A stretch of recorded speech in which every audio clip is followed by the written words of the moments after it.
usually do. Yeah. And we are live now. Hey, y'all. This is Fran from Fran and Friends podcast. If you see Francis, you know it's already Friday. So today I have a wonderful guest with me, Dawnmarie Presley. She is a certified, why am I going blank right now? Hypnosis technician, hypnotherapist. I told you if I mess up online, like there's no rewinding. Right. Because they have the pressure. Right. So I would love for you to share with people how long you've been doing this. I know you shared with me quite a bit of, your history, how you got into it, but it's doesn't come out the same as it would from your own experience. Right. I'd love to give you the floor, Dawnmarie. Hi, everybody. Thanks for your attention. And Fran, thank you for inviting me on this. My favorite subject, of course, is hypnosis and spiritual psychology. And add myself in the mix, and I'm a happy camper. So I actually have been working with people for a really long time. I started right out of high school doing crisis intervention with developmentally disabled children and adults. So I would go into homes, institutions, organizations, private families, and help the individual get their behavior under control, and then train the family and staff members how to do that as well. Oh, wow. And all of those skills transfer over to what I do today in just a seamless way. Because the most important thing that I notice with the community that I used to serve is that they really just wanted to be heard. Mm. And when people feel heard, they no longer need to act out to get the attention or to get their needs met. So that's also what's going on today in most of the business owners that we're dealing with, who are individuals who are not able to get their needs met. But what's important about that is that's how I got my start. And you have a question? No, I was gonna say, girl, I'd love to get the tea on that. Like, Right. what does that look like when you say most business owners are? Well, they're struggling with some area of their business. Yes. Usually that has an origin deep within themselves in their subconscious mind. And when somebody is really listening with their whole being, their heart, their mind, their spirit, then the answers come up. And when answers come up, then resolutions present themselves. So it's not so much of, yes, I do educate people in what hypnosis is and also the foundation of spiritual psychology. But what is most transformational is when you have somebody who's very skilled and clear about how to listen, then your solutions come up for you. They're not my solutions, they're yours. I think it's funny because I started some coaching sessions, right? And the whole idea behind it is exactly what you're talking about. We have these problems that we have, and at the end of the day, we also have the answers for those problems. And I said that it comes through really listening to yourself. You sometimes it's just needing another person in the room to be that either mirror or just somebody to bounce or release the stuff onto, so that way you can have energy and intention for something that is greater than what they've been holding on to. Right. And I'm sorry, I kicked the screen here. What happens when somebody is listening, then you do hear yourself. And then you listen to yourself. And usually that's not what's happening. Mostly the mind is monkeying around and it's talking and chattering, but there's not a whole lot of stopping and listening. So when somebody else is doing that with you, then you can really just let the noise come down. I love that. I felt like you took me down with you when you did. So earlier you sent me a couple of things that we could talk about, but the first thing that you mentioned offline was that you wanted to talk about spiritual bypassing. Mm. What is spiritual bypassing, Spirit, and how do we know we're doing it? it's hard to know when you're doing it, Mm, but I would say that the biggest sign is there's discontentment. mm, There's not a lot of peace. You're saying that you have peace, but there really isn't a lot of peace. Spiritual bypass is the practice of spiritual activities, but the spiritual activities are replacing the real spirituality. mm, And so what needs to happen is really getting to the heart of the matter that's distracting you from your own spirit. And sometimes spiritual practices can get in the way of that. mm. When you really delve into your heart and get clear about what's important to you and you tend to those needs, then everything that you do is a spiritual practice. Mm.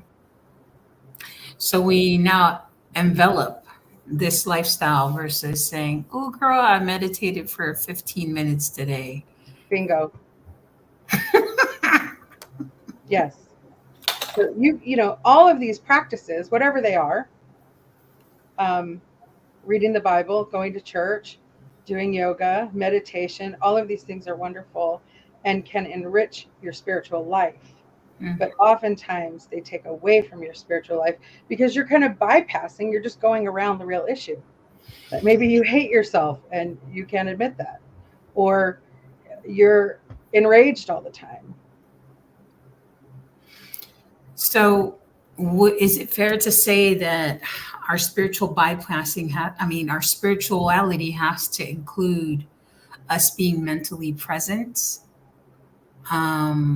Because I feel like the things that you talked about are physical things, like yoga, you're in movement, but you're just thinking about that particular movement and not really in your mind about where you are in a sense of like your safety, in the sense of your what you're feeling, you're really feeling in a sense of grounding. What I'm actually saying is that, and most people don't realize that that's what's going on.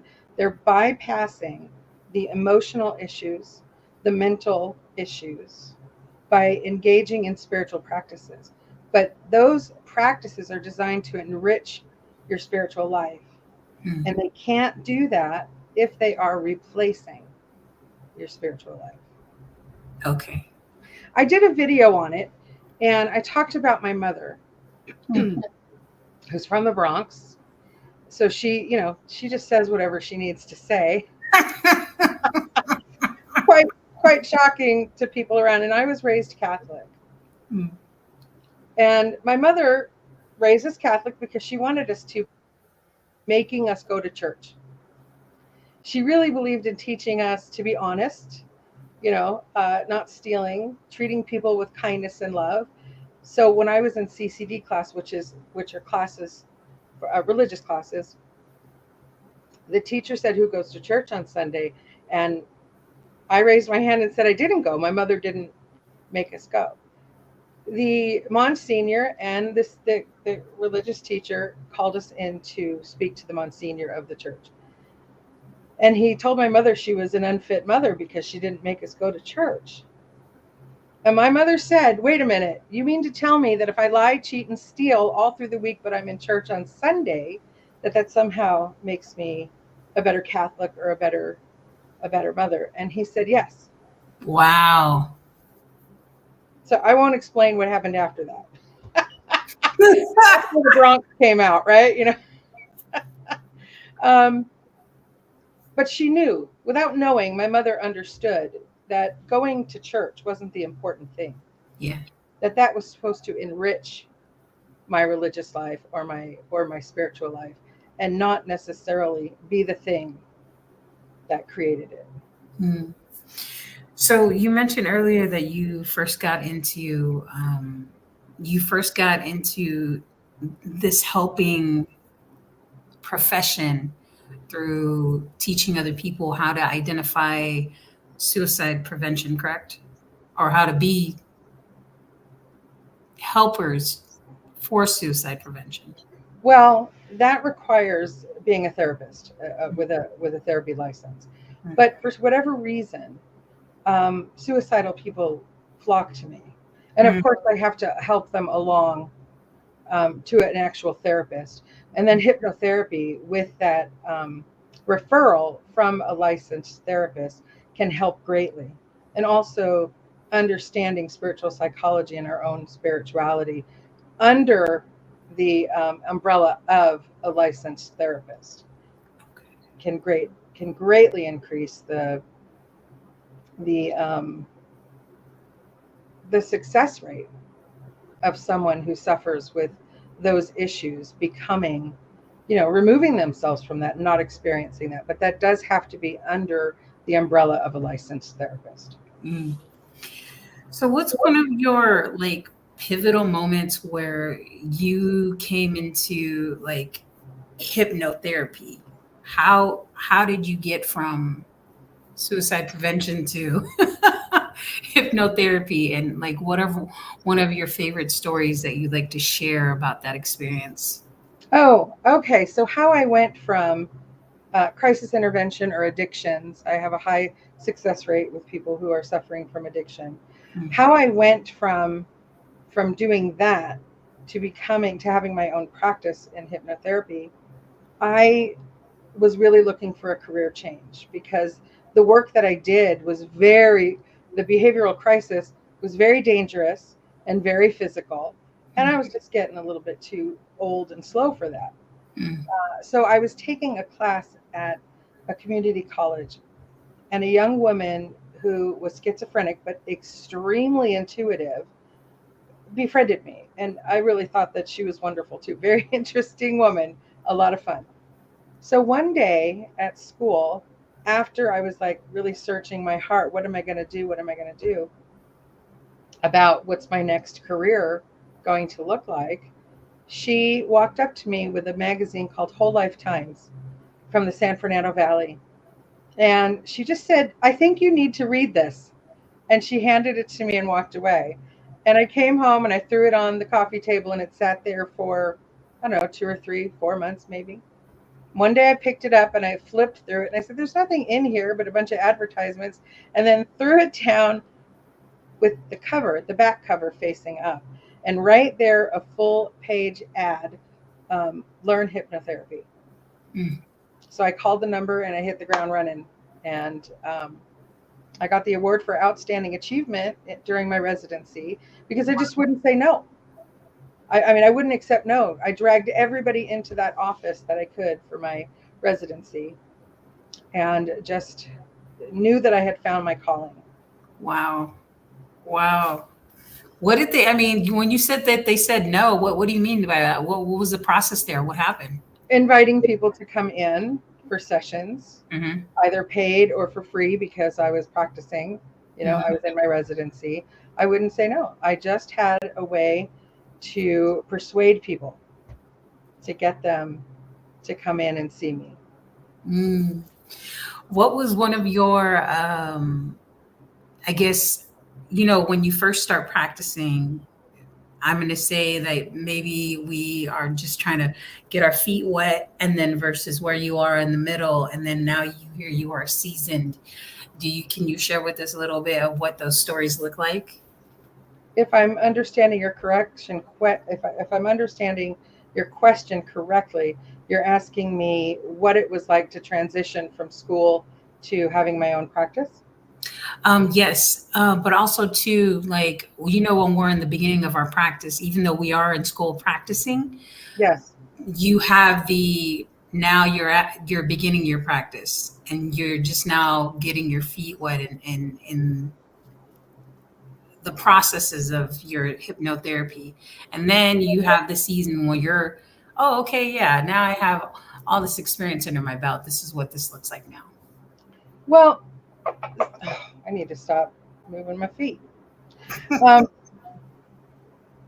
Number one, if you have aptitudes for helping individuals emotionally, mentally, behaviorally, then you've been doing it your whole life. Mm. You know, I remember being 6, 7, 8 years old. I have 7 uncles, and they all had these adorable teenage, you know, when I was 5, they were really, really young, just teenagers, 20s. And they had these really beautiful young women that were that were their girlfriends, and the girlfriends would talk to me, and I would just listen. And they would say, "Oh, that was really helpful." And that kind of happened throughout my whole life. People just talk to me. So I've already been working with people for a really long time. So by the time I got to hypnotherapy school, which I studied for a year, it was a fairly extensive program. And 6 months of that was actually practicing, you know, supervised practice. By the time I got to hypnotherapy, it was really just a way to be able to say, now I can charge for this, which I didn't need, but it somehow helped me feel better about doing that. Then launching out and having my own gang, my own gig, it was already like I'd been doing it my whole life. So there really wasn't a period of lack of confidence, which I think is the biggest thing that most people are challenged with when it comes to having a coaching practice, hypnotherapy, or anything, any kind of massage therapy or whatever it is. There's the lack of confidence that needs to be overcome. But I really didn't have that.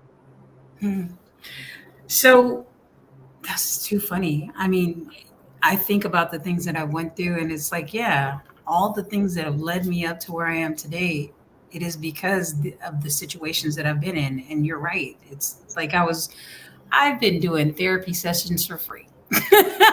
Yep. Yeah. Oh, goodness. So, when people find you, what kind of situations do they normally find themselves in that they usually land at your doorstep? And that's how it happens, by the way. Yes, I got to go out there and look for people and say, hey, I'm here. But the reality is, people kind of land at our doorsteps. So when the teacher's ready, the client or the student appears. It's really not the other way around. The issues that my clients have are really varied. Some of them come because they're just not being able to manage their life well, any area of their life. They've lost all sense of focus, purpose. They really need someone to help them find that again. And maybe they're getting a divorce. Maybe they've suffered from loss of a child or a loved one or a pet. Death of a pet is extremely challenging. Sometimes they just have a business challenge. But the business challenge is not just a business challenge. There's always a subconscious personal reason for it. Yeah. It's so crazy, like how everything just leads back to to a root cause. Yes. So when people are trying to find a hypnotherapist, what are some of the things that they should be looking for? Well, first, hypnotherapy is not what I lead with. I lead with the spiritual psychology. Okay. Because hypnotherapy is a wonderful tool, but it really is just a support, one of the tools that I use for people. So I'd like to answer the question, what should people look for in a coach? Okay.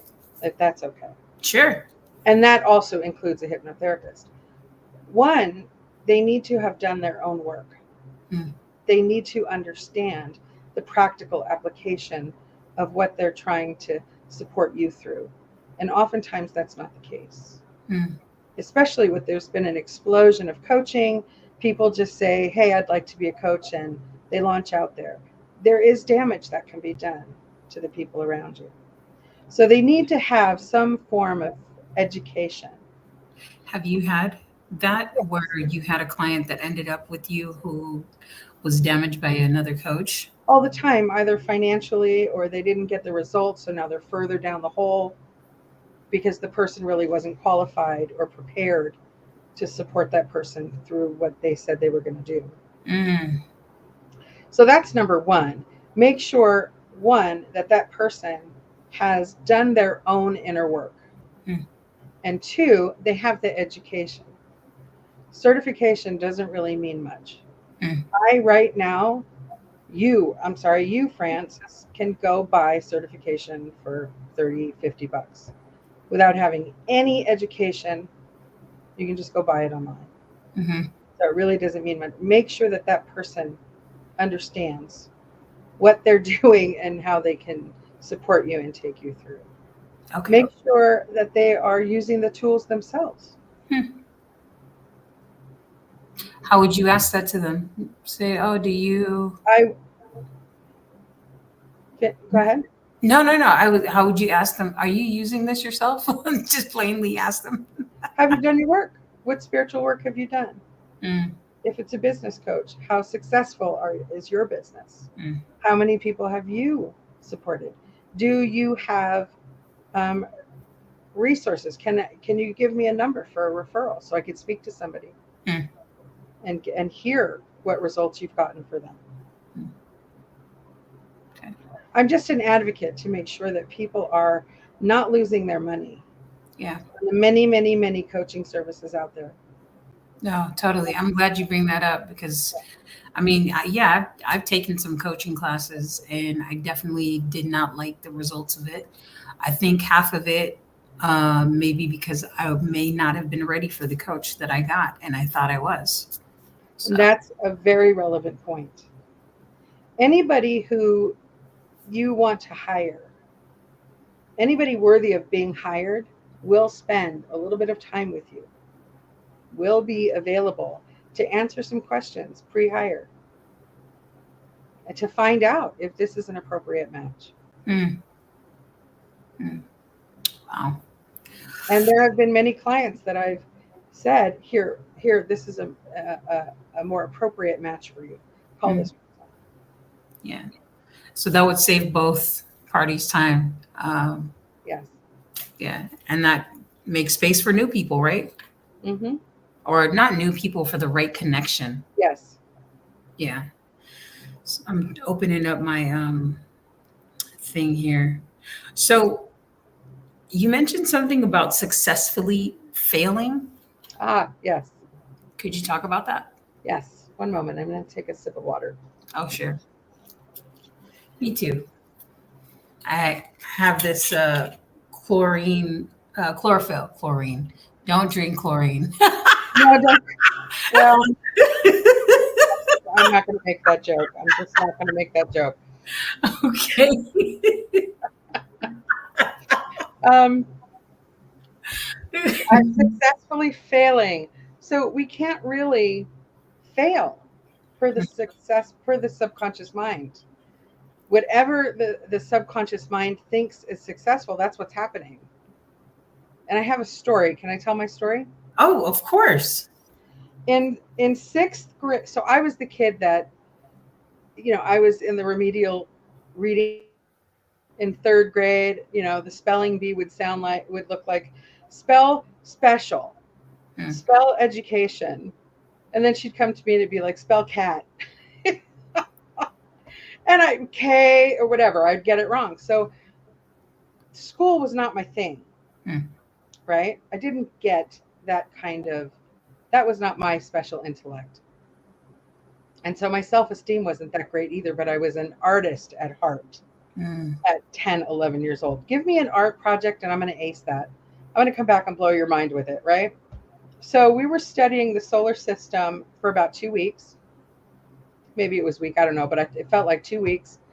And I was so interested in it. I usually wasn't interested in whatever they were talking about at school. So the project was, I heard, go home and create something from the solar system. And I thought, I'm going to make the Big Dipper.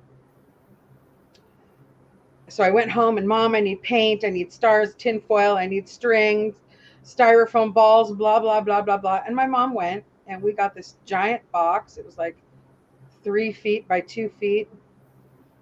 Paint, glitter, stars, glue everywhere. And I'm so happy. I can't wait to take my project to class. Now, this teacher was everybody's favorite teacher in all the land. And I got her. So I was so excited, but she wasn't nice to me. So it was double hurtful Mm. that she was everybody's favorite. She was so nice to everybody, but she didn't like me. And I Mm. knew that this was going to put me somewhere towards the top of the list because I would finally impress her and please her. So I am super excited. Now, excitement puts you into hypnosis. Mm. Hypnosis is one of the ways you create it is through emotionally charged events. So here I am, I'm excited, I'm happy, I'm joyful. I just know that this is going to be a great day for me in this class where I can't please this teacher.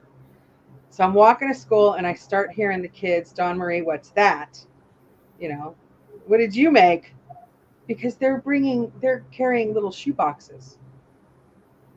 And I've got this gigantic project and I'm like, oh man, I did it again. I wasn't paying attention. I didn't even know what we were supposed to do. So frustrating.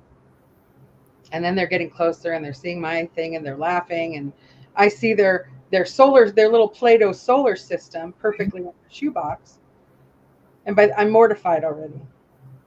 And we're standing, remember those double lines that you Yes. used to stand in for the teacher? And I can still hear her shoes clack, clack, clack, clack, clack.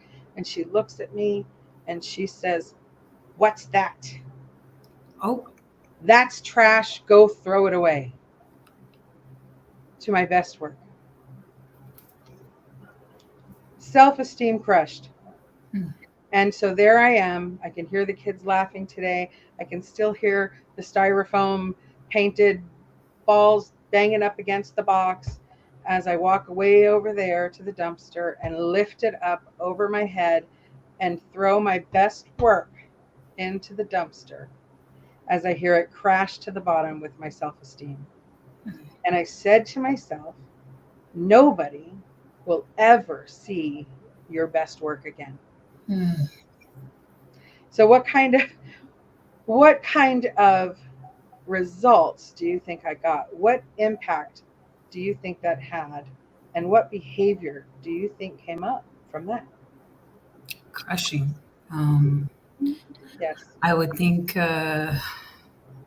now you would have a adverse relationship with women, especially women in authority. Um, Shoot, that can have all kinds of impacts on Yes. relationships in general. Like It, that. Yeah. and it's individual. What it did for me is in seventh grade, I got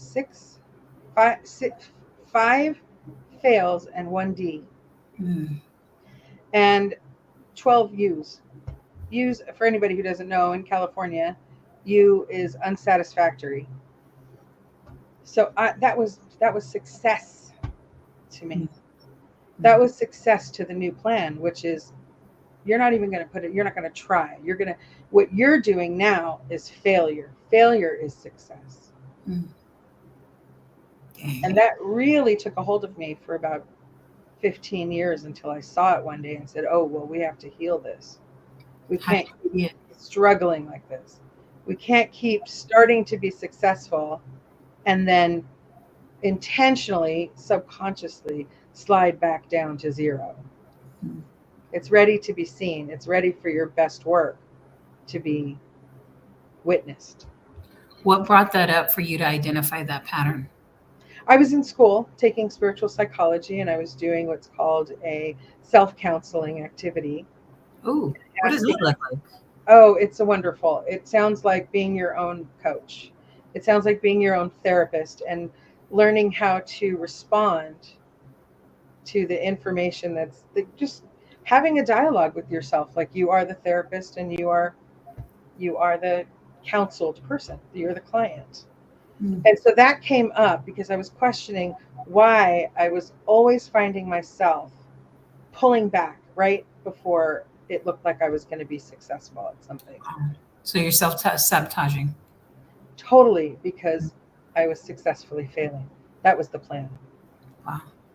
And Wow. it's so clearly ingrained in so many people that are just not getting there Mm. and can't see it and don't know why. Because the subconscious will always tell you what's going on, what it believes, because that's what's happening. Hmm. It's going to regulate and bring you back to where it thinks you're supposed to be, even though it's not equaling success, but it is to the subconscious. Wow. So I guess how do we get rid of that kind of behavior? Because I know earlier you mentioned that you have a high success rate with people that have addictions. I'm assuming even though people may not label this as an addiction, it's still a pattern, Yes. a behavior. Well, do you know what the biggest addiction is? Hmm. Being a victim.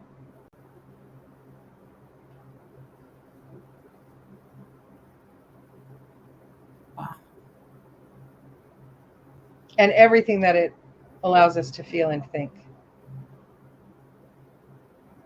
I, Girl, I just put up a post on LinkedIn talking about victim mentality. Talk about that. Like what does that look like for people that may not identify that behavior in themselves? Well, if you are saying I can't because, Hmm. whatever comes after that is. That was simple. Or I'm this way because. Mm. Yeah. And it's very simple, but it's not very easy to get people to accept that. So it's either 100% responsibility and ownership or victimhood. You can't have one and the other. Mm. Uh, this is not a really, people really don't want to hear that, but that's what it comes down to. That was so simple. Damn, that was simple. I'm still stuck on that. And let me explain ownership and responsibility. Yeah, yeah. I'm responsible for what I do with what happened. I'm responsible for that today. And I'm going to take ownership of what I'm choosing to think and be and do because of whatever happened in the past. So I may not be responsible for what happened, but I'm responsible for what I do with it today. Mm. And I'm either going to be buried by it, or I'm going to take that and heal it, forgive it. Forgiveness is really the solution. That's the that's the real cough medicine that you can apply to everything is forgiveness. But if we take forgiveness a step beyond what we know it to be, which is I forgive you, Fran, because you did A, B, C, and D, um, the real fix or healing medicine for that is you didn't do anything, Fran. You gave me an opportunity, and I'm going to forgive myself for judging you, and I'm going to forgive myself for judging me. Mm. And then we're both free. Mm. And I think even though like it can be as simple as that, right? There's still the emotions associated with the process, Yes, which I find that is the space where people really get stuck at. because they're not really fully forgiving. Hmm. Because forgiveness is the route to freedom. Hmm. It's simple but not easy. Sometimes it's easy, but it's not always easy. This human journey.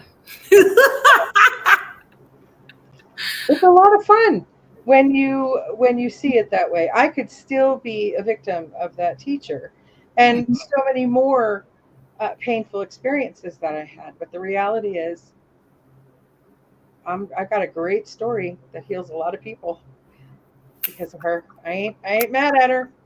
I ain't mad at me. Man, I love that. I love that because we can transmute the energy and use it to heal others, like you said. Right. Um, you mentioned something on one of our topics. What if you're the asshole? Can you talk about Yes. that? Yes. And I spent like 7 hours on an email about that with a checklist to see if you're the asshole. And I don't usually cuss professionally, but I just, how do you say it other than that? And then for whatever reason, the email was just erased. And it was really quite brilliant. So it's not on my computer. This was like 6 or 7 years ago.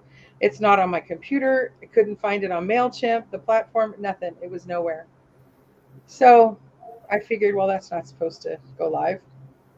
But what I mean by that is there's so much focus on stay away from that person. They're toxic. Or the narcissist. There's a lot of talk about narcissism. Yes. And you're toxic, so I'm not going to talk to you anymore. I'm cutting you off because you have this behavior. But we really need to start with ourselves. And not many people really want to look at themselves and see if they are the problem. In a deep, deep dive, honest look at themselves and their behavior. And I guarantee you, we can all say we are the asshole. Because you attract what you are. There's a conversation that let me see. You attract what you're being. You don't attract what you are. You attract what you're being. Either one is true. Okay. Yeah. There's a conversation that I had yesterday with one of the ladies. Her name is Hanif. She also has a podcast, and she mentioned that sometimes we cut people off in our life because of the experiences that we had. When sometimes we're cutting off good people and they just need that space. And I totally have identified that. I've done that because of the experience. It's like, you're behaving this way. Yeah. Putting those scissors to use. There's a line between you're bothering me because you're making me look at some stuff about myself that I don't like, and you're an abusive person, and this is a toxic relationship, and I need to have some separation. I don't know. One of the things I help my clients with is to identify what that line is. Are you the problem? Where are you the problem? Are you interpreting things? Are they just putting up a mirror and you don't like what you see about yourself? So you're pushing them away, or is this abuse? But that takes some honesty. It's not going to be a pretty view for a little while if you're really diving in. Right. What are other things that people should know about how you help them in the work that you do?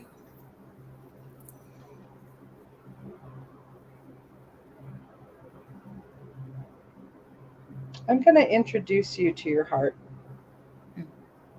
and help you uncover everything that's in the way of really knowing that. I felt that. I think we froze for a second.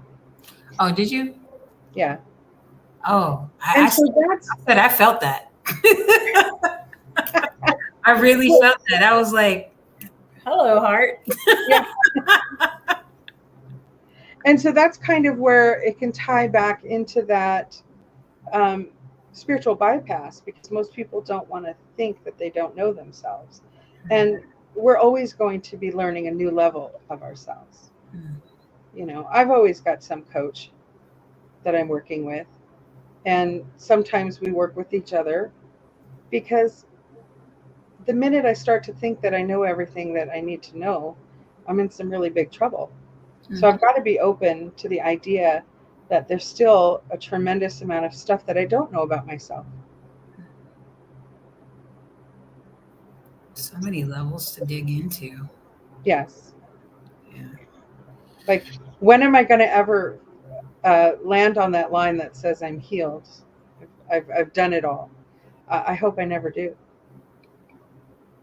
Because this work, this lifestyle, is increasingly wonderful, because I can match serenity, I can match joy and happiness, even through some of those painful moments.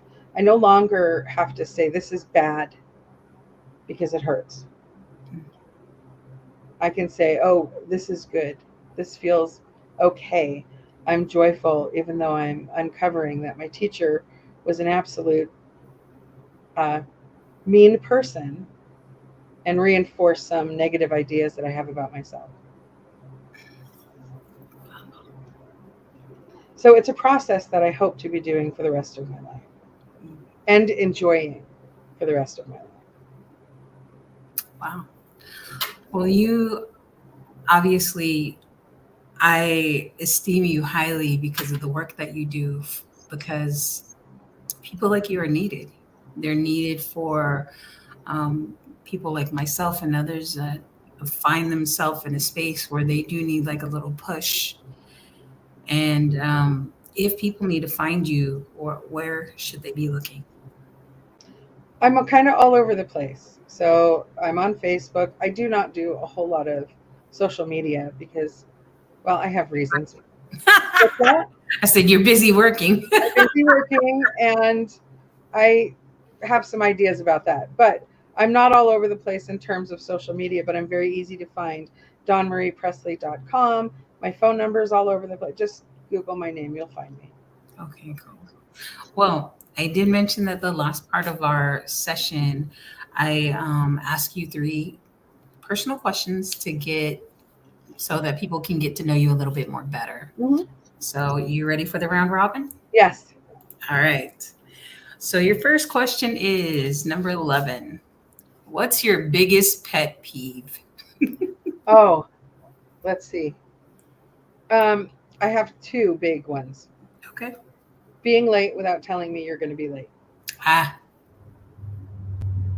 I don't care if you're late. Let me know you're late because I don't want to sit around. Like I can clean my bathroom in 5 minutes if you know you're going to be 5 minutes late. So tell me you're late. And people who chew loudly. I think about that. Do I? I'm not sure. I'll get back to you.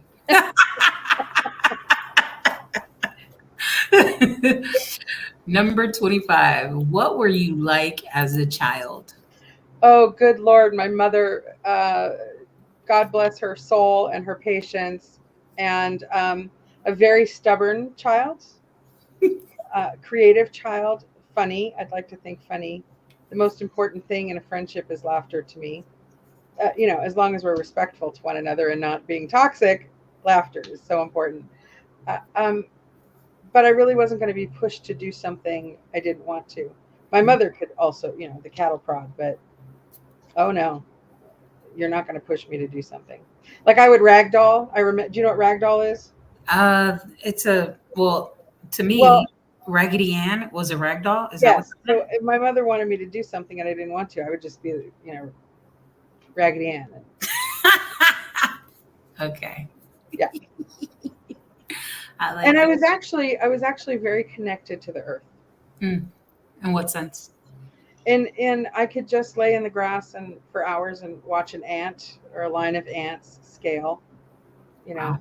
the blades of grass, and I could lay up on my back and look at the clouds for hours and hours and hours. I was just really connected to the space around me. Wow. Wow. And I'm assuming that all that contributed. I mean, because who grounds at that age? Right. Me. Are you obviously? Yeah. All right. Your last question is: when did you know you wanted to be a hypnotherapist? You already answered this question. Right. I didn't know. It I don't think I became it. I think maybe it became me, or I feel like I was always it, and then spirit introduced the way.